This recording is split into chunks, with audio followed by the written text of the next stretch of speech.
என் அன்பு தமிழ் சொந்தங்களே, விஜய் சீதாராமன் பேசுகிறேன். பெண் குழந்தைகளின் மீதான பலாத்கார வன்முறைகள் நாளுக்கு நாள் அதிகரித்துக் கொண்டே வருகின்றன.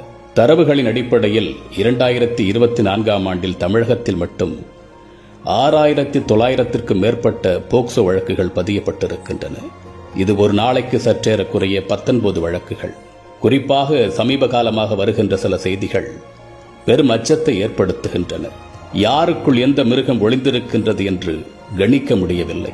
12 வயது பெண் பிள்ளையை கொண்ட தந்தை ஒருவர் என்னிடம் கலக்கத்துடனும் பயத்துடனும் கூறினார், ஐயா, என் மகளை நினைத்து நடுங்கி போயிருக்கின்றேன். பாப்பாவை தற்போது பயிலும் பள்ளியில் இருந்து மாற்றி அருகில் உள்ள பள்ளியில் சேர்த்து எப்பொழுதும் என் கண்காணிப்பிலேயே வைத்துக் கொள்ளலாம் என்று தோன்றுகின்றது என்று அவர் கூறினார்.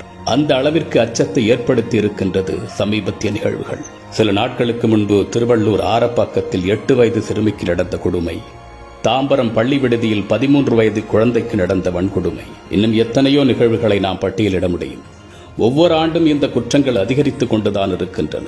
காரணம், தவறிழைத்தவர்களுக்கு கொடுக்கப்படுகின்ற தண்டனை. கொடுக்கும் தண்டனையை பார்க்கும்போது மற்றவர்களுக்கு வாழ்நாளில் இதுபோன்ற குற்றங்களை நினைத்து கூட பார்க்க கூடாது என்ற நிலையை அது ஏற்படுத்த வேண்டும். அப்பொழுதுதான் உண்மையாகவே குற்றங்கள் குறைய தொடங்கும். அது ஒரு அரசின் கையில் தான் இருக்கின்றது. காலம் காலமாக பெண் குழந்தைகளுக்கும் பெண்களுக்கும் எதிரான வன்கொடுமைகள் இருந்து கொண்டுதான் இருக்கின்றது. கள்ளிப்பால் தொடங்கி கல்வியும் உரிமையும் மறுக்கப்பட்டது வரை எத்தனையோ கொடுமைகளை நாம் பட்டியலிட முடியும்.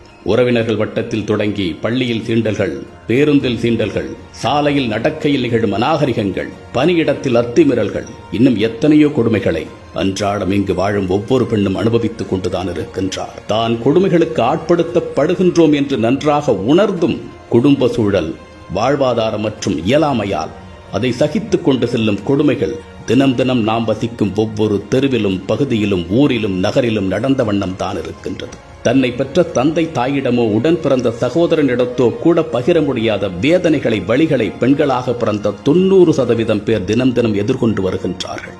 பெண்ணியத்தை போற்றுவது, புகழ்வது, பெண் தெய்வங்களுக்கு விழா எடுப்பது, மகளிர் தினம் கொண்டாடுவது எல்லாம் ஒருபுறம் இருக்கட்டும். ஆனால் பெண் என்பவள் எல்லா உணர்வுகளையும் உணர்ச்சிகளையும் தனக்கென தன்மானத்தையும் கொண்ட ஒரு மனித இனம் என்பதை முதலில் நாம் அங்கீகரிக்க வேண்டும். ஆண் ஒரு பலசாலியாக தன்னை நினைத்து கொண்டாலும் ஒரு பெண் அன்றாடம் உடல் சார்ந்து, பணி சார்ந்து, சமூகம் சார்ந்து அனுபவிக்கும் வலிகளை ஒரு நாள் கூட ஒரு ஆணால் தாங்கிக் கொள்ள முடியாது என்பதுதான் உண்மை. நம்முடைய பிள்ளைகள் வளர்ப்பில் நம் பிள்ளைகளுக்கு நாம் சொல்லிக் கொடுக்க வேண்டிய மிக முக்கியமான ஒன்று எது தெரியுமா? பெண்களை, பெண் குழந்தைகளை மரியாதையோடும் கண்ணியத்தோடும் நடத்த வேண்டும் என்பதுவே. ஒரு பெண்ணின் வலி என்ன என்பதை வளரும் ஆண் பிள்ளைகளுக்கு நாம் சொல்லிக் கொடுக்க வேண்டும்.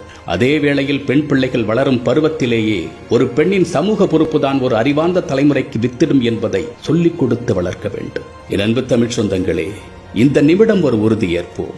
என்னை சுற்றியுள்ள, என்னை சார்ந்த மற்றும் சாராத பெண்களை நான் கண்ணியத்தோடும் மரியாதையோடும் நடத்துவேன். ஒருபோதும் என்னால் ஒரு பெண்ணிற்கு சிறிய சங்கடம் கூட ஏற்பட நான் காரணமாக இருக்க மாட்டேன்.